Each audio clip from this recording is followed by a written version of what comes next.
जलाने के लिए लकड़ियों की बहुत जरूरत होती है। फिर हमारे गांव के जो लोग हैं ना, वो जंगलात से लकड़ियां लेते हैं। आइए मैं आपको दिखाता हूँ लकड़ियां कैसे इकट्ठे करते हैं।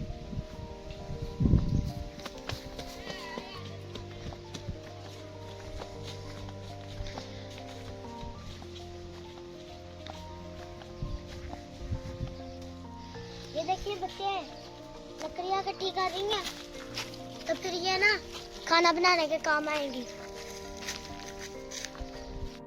चले आए हम भी इनके साथ थोड़ी सी लकड़ियां इकट्ठी करवा देते हैं।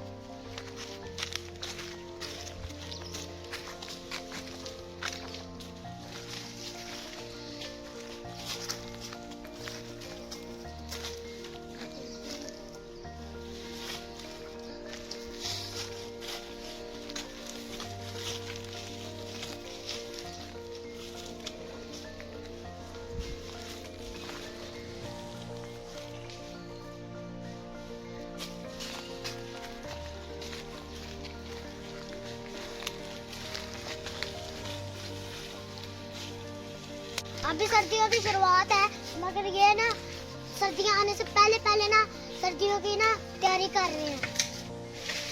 तो ये कह रहे हैं कि हम इतनी ज्यादा लकड़ियां इकट्ठी कर लें कि जब सर्दियां आए तो हमें मुश्किल ना पेश हो।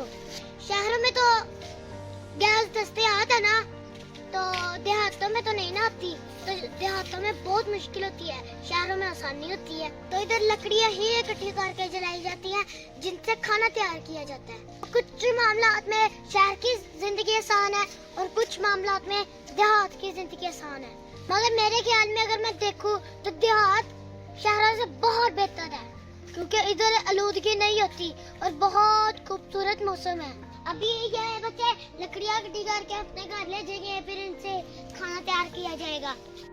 दोस्तों मैं इतनी मुश्किल से आपके लिए वीडियो बनाता हूँ, गाँव आता हूँ, मगर आप मेरे वीडियो को सपोर्ट नहीं करते। तो दोस्तों आप मेरे चैनल को जल्दी से सब्सक्राइब कर दें और बेल के आइकन को दबा दें, ताकि मेरी हर आने वाली वीडियो ना आप तक पहुंचती रहे। तो आज वीडियो मैं यहीं पे खत्म करता हूँ, इस यकीन के साथ कि आप मेरे चैनल को जरूर